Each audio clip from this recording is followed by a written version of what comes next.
Okay, colleagues, welcome. We resume our meeting of the committee and we go to point number 4, adoption of the agenda. I have no modifications to propose to the draft agenda. I understand we can adopt the agenda. Yes. Thank you very much. Then the point number 5, the chair's announcements. Thank you very much for joining this meeting. I have one appointment on interpretation. Active interpretation will be provided in the following languages for this DEVE meeting: English, Polish, French, German, Spanish, Italian, Portuguese, Swedish, Lithuanian, and of course, Hungarian. In this context and in order to facilitate the work of interpreters, I would like to encourage you, as always, to speak slowly when given the floor. It helps our great interpreters to work and to deliver for us the interpretation. I was informed also that one of our colleagues wants to take the floor, Mr. Mariani from the Patriots. The floor is yours, Mr. Mariani. Merci, Monsieur le Président. Mes chers collègues, j'avais déposé une objection pour bloquer une décision, à mon avis, choquante de la Commission qui prévoit d'attribuer 51 millions d'euros au Rwanda, notamment pour la structuration de son secteur minier, alors que l'Union européenne a déjà pris des sanctions contre ce pays. Et vous savez que ce secteur minier rwandais est alimenté par des minéraux qu'il pille sur les ressources de la République démocratique du Congo. Nous n'aurons pas la possibilité d'examiner ma proposition car visiblement il n'y a pas eu de réaction, je le regrette, car chacun sait que le Rwanda est directement impliqué dans le pillage des ressources de la RDC via le M23 et qu'il occupe illégalement une partie du territoire congolais. L'Union européenne a sanctionné certains de ses responsables et aujourd'hui, en contradiction totale, nous fermons les yeux sur ce pays en continuant de financer sa gouvernance minière. En ignorant cette objection, nous envoyons à mon avis un signal dangereux, celui d'une Europe incohérente, avec un Parlement qui dénonce à juste titre un scandale des pillages et une Commission qui finance ce pays de l'autre. Merci, Monsieur le Président. Thank you very much, Mr. Mariani, and we take note of your remarks, of course. I just want to remind all of us in this context that it was a joint procedure together with AFET committee, so as DEVE and AFET have the co-lead with the NDICIG regulation. Therefore, any decision should be taken in consultation with AFET, of course. So we take your point and thank you very much for taking the floor. Point number 6, adoption of the minutes. We have minutes from 25th of June and 15th of July, 1st of September. If there are no any remarks, I understand that we can consider it being approved. We go to point number 7, DEVE and ENVI mission to high-level political forum, which held the place 21st, 23rd of July in New York, in United States, still in New York and in the United States. So there was a 10-member ad hoc delegation to the high-level political forum on sustainable development in New York. The delegation consisted of members from the DEVE and ENVI committees. It was shared and was jointly led by me as a vice chair of this committee and member of the European Parliament, Ingeborg Terlak, from the ENVI committee. Prior to the delegation, the Parliament adopted a resolution on the implementation and delivery of sustainable development goals in the view of the 2025 high-level political forum, which served as a delegation's mandate for discussions during official proceedings, bilateral meetings, and side events. The report was also co-rapported by me and my dear colleague Nicolas Farantouris, who is present today. Thank you, Nicolas, for being with us today. Before I give the floor to the co-chairs, myself and my colleague who is not here, so myself only, I would like to stress the role of European Parliament in keeping SDGs high on the EU's political agenda and also in international fora. Now, at the time of commitment to Agenda 2030, it's wavering and others are withdrawing. The EU should step in. The SDGs are included in the Commissioner's mission letters. All of them have it. So we as Parliament will make sure to scrutinize the EU's actions towards achieving the SDGs, not least in the next MFF. And with this, I give the floor to myself. Very interesting committee meeting. So as a co-chair, I want to inform you that as I said, this delegation was 10 members delegation, jointly co-chaired with my colleague, and we have a whole series of meetings, including the meeting with UN Secretary General Antonio Guterres, high-level UN representatives, representatives of international organizations, young people, civil society groups. So very busy agenda. And of course, we discussed sustainable development goals in few areas this year, in health, gender equality, decent work, ocean protection, and global partnerships.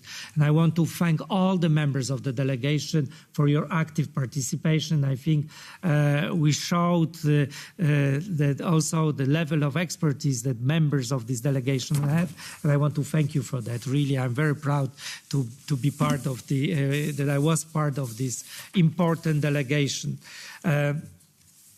I think that this high-level political forum demonstrated from our context of European Union growing expectations toward European Union to step up as a global leader in delivering the SDGs.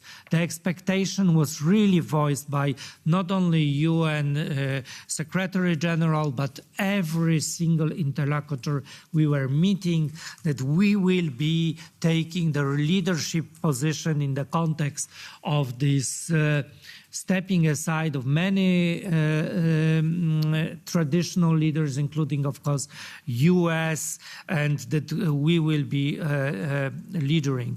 There was also expectation on defending the rule-based international order, that we will be the ones who will be doing that, and of course, huge expectation on continuation on financing for development. Question was, who if not us? The many step out, and we should stay and even engage more. Also expectation, and this is my recommendation, agreeing with all of these expectations, the world is looking at us also to uphold and strengthen the multilateral regime, that the multilateralism should be defended. If it's not defended, or international structure organizations collapse, and we should be the ones who will be also guaranteeing that this multilateral order will be also preserved. The expectation also on global cooperation, that we will maintain these ties with different regions, different countries, different international organizations. This was also very much stressed, and that the Agenda 2030 is at risk. And we could see it. Unfortunately, we were witnessing the voting on the outcome of this high-level political forum, and we could see, unfortunately, that our traditional partner, US, was taking the leadership position on neglecting the outcome of this high-level political forum. So it was really heartbreaking for all of us, but also from political point, very disappointing that that this took the place, and we were witnessing it. So we need to have really, we should stick committed to the Agenda 2030, because there is no other plan. We heard it also from different interlocutors. This is the only plan we have. This is still the best plan we have. This is the commitment, the exercise 193 countries still are committed to do, and we should deliver. So on this, of course, the challenges remain, and as I said, we should continue on that, and we should also do everything that our recommendations from the report, which Nicolas and myself and very widely voted in this House, that the recommendation will also be reflected in the upcoming negotiations on the MFF. The good thing, and I want to thank all the political groups supporting this mission and report, is that we went with mandate. I cannot imagine that we would go to New York without mandate, without strong position of European Parliament. So I want to thank all the colleagues from all different groups that we had the report, we had our position, we had recommendations, very difficult to elaborate it, but we delivered, which is important, and it was very needed, and that we are there with this strong mandate and strong delegation. So thank you very much for that, and with this I open the floor for our colleagues, but before I do it, I give the floor to our co-rapporteur Nicolas Farantouris for his remarks. Nicolas, the floor is yours. Thank you, Chair. I fully agree and I fully endorse your remarks. I think we represented very successfully all MEPs, the European Parliament. We show people our strong commitment to SDGs. We were very well documented with a robust resolution and in bilateral discussions, but also in workshops and summits within and beyond the United Nations. We show people our strong commitment to this exercise. A big thank you to all of you, and more to come. Thanks. Thank you very much. And with this, I will give the room for other participants. Lucas, would you like to start? Lucas Mandel from EPP. Thank you very much, Robert, Chair. Thanks for the good company in New York City at the UN headquarters, to everybody involved and everybody joining. I think we represented the European Parliament, meaning the people of Europe, very well. And we also had crucial and meaningful talks, I would say, because it's obvious that not only the geopolitical order is at stake at the moment, but also the institution of the United Nations is in a very crucial period of time, in a phase of reform. And I was happy that we could meet so many different interlocutors and involved people and UN officials of various different agencies, also high-ranking, share on the one side also the view of the European Parliament, our view and our approach representing the people of Europe, but also to understand that not destruction is an option for humanity, which seems to be also something on the table and in the air at the moment running General Assembly of the United Nations, not destruction, but reform. And also involved people, inside people, decision takers inside of UN agencies, obviously also have their views on necessary reforms. And these are the main takeaways, I would say. And I will not quote by name here in this public meeting today, but one of these high-ranking interlocutors with a lot of decades-long experience shared with us the view that the UN should support, for example, NGOs, but not act as an NGO itself, but rather observe to take care of specific principles, specific values, specific ideals, what the UN has been made for. And this is a very important approach, I think, because maybe over decades the development ran into the direction that the UN is too much involved in daily political debate, and that harms not only the UN structurally as an institution, but that would harm the very values which we all are, I would say, obliged to defend that the UN represents. And the before mentioned SDGs are exactly also what I think are the exactly right pattern in all this holistic approach, in all the balance between the SDGs. The SDGs are, the Sustainable Development Goals are the pattern of we are, no matter what political party or what political affiliation in Europe, what we should thrive to defend and thrive to care for and to work for. And this is also, I would say, one of the key factors of this visit to New York City, that we also went away with a lot of motivation to carry on this very important endeavor. Thank you very much, Lucas, and I fully agree with you. Tiago Moreira de Sá, our other colleague from Patriots for Europe. Thank you very much, Mr. President. I will speak in Portuguese, if you don't mind, because all my notes are in Portuguese, so it's easier for me. Quero começar por dizer, e mais importante de tudo, que foi com enorme gosto que participei nesta delegação do Parlamento Europeu ao Fórum Político de Alto Nível das Nações Unidas sobre os Objetivos de Desenvolvimento Sustentável, não só pela importância do tema, mas também, devo dizer, pela excelente delegação e pelo excelente ambiente, e o lado humano é importante, pelo excelente ambiente que houve durante esta delegação, e que diz uma coisa para mim muito importante, que é, apesar das diferenças políticas, partidárias, ideológicas, é possível que pessoas completamente diferentes, com ideias muito diferentes, puderem colaborar dentro de uma ideia fundamental, que é a ideia de que é importante uma Europa forte num mundo em que tem que concorrer cada vez mais com outras grandes potências, como os Estados Unidos, a China e outros. Acho que essa ideia ficou bastante clara, esta ideia de que é importante, sobretudo naquilo em que concordamos, falar de forma unida para aumentar a nossa força e a nossa capacidade de influência.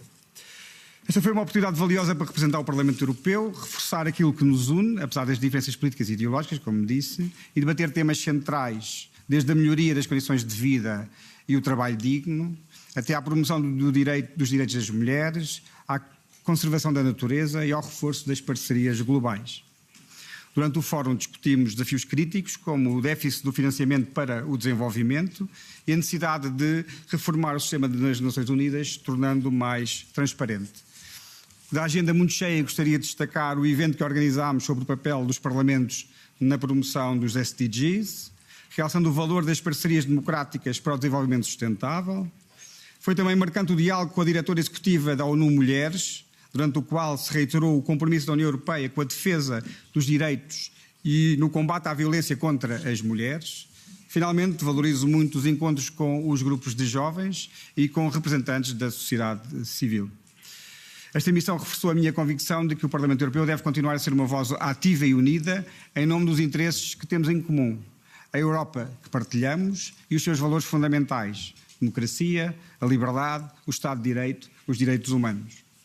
Apenas um lamento final, para lamentar que a proposta que apresentei, não durante a missão, mas durante o debate sobre o relatório, para que o combate à corrupção fosse integrado como um novo SDG, não tenha sido aceito. Acredito firmemente que a luta contra a corrupção é essencial para garantir a boa governação, a transparência e o respeito pelo Estado de Direito. Termino com uma citação de Montesquieu, que considero mais atual do que nunca: a corrupção dos governantes começa sempre com a corrupção dos seus princípios. Sei que partilhamos este princípio, vou mesmo terminar este princípio, que o combate à corrupção é fundamental. Temos muito tempo para trabalhar durante os 5 anos de mandato e, no fundo, espero que nesse tempo possamos trabalhar em conjunto. Obrigado. Obrigado, Tiago. And next one is our colleague from ECR, Michele Picaro. Michele.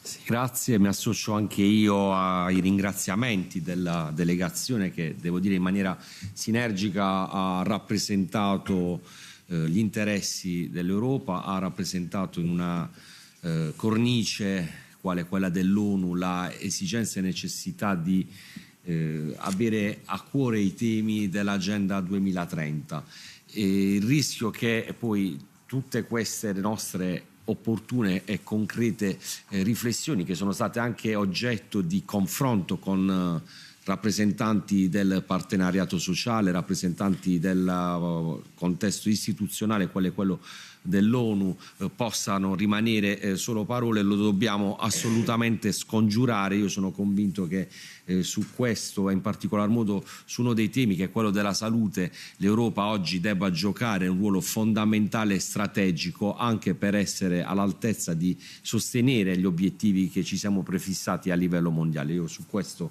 sono convinto che ci sarà un'azione sinergica da parte di tutti per raggiungere questi obiettivi. Per intanto sicuramente siamo tornati con un bagaglio più importante da poter spendere e utilizzare per l'Europa.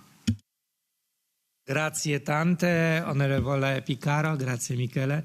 Any other members of this committee would like to? Udo Bullman, SND. Thank you, Chair, but only if everybody has spoken who was on the mission. Then I would like to come in with a question. Lucas has spoken about the specific role of the United Nations and its relationship to the NGOs. Of course, the United Nations presented by the Assembly, where Security Council, all the institutions, I totally agree, they have to be reformed. But there are also service providers. They are acting on the ground, like UNICEF and others, intervening in situations where they are dearly needed. Now, my question is the following. What I realize is that at the very moment we see a certain tension between multilateral activities in the humanitarian sector and the development sector and bilateral activities. That's also in trade. You see the weakness of the WTO. This is an issue for the Trade Committee. But we see it also in actions on the ground in development policy as well as in humanitarian aid. The biggest problem is no question is the US by withdrawing from solidarity worldwide. We see a double game by the Chinese, if I may say so, that they are on the one hand taking over as good guys more and more finances, contributions within the United Nations. On the other hand, play a very rude selfish game when it comes to bilateral relations with partner countries. So we see both sides of Chinese intervention, which is a problem given the size and the reduction of the US. But we have also a debate in Europe whether we still fully contribute to United Nations service provisions, agencies, and everything, or whether we also go more bilateral, which caused, as far as I understand rightly, already some discussions between the United Nations and the European Commission. I do not know whether somebody from the Commission is still to come in here on this point. If yes, I would perhaps be delighted if somebody could give us the view of the Commission on this issue. But I would also ask the question whether your delegation chair has got a taste of this tension when you went to New York. Was there something about that? Do you feel it? Do you hear it? And is that not perhaps also an issue for our committee to deal with in one of our further meetings and sessions? Thank you. Thank you very much, Udo.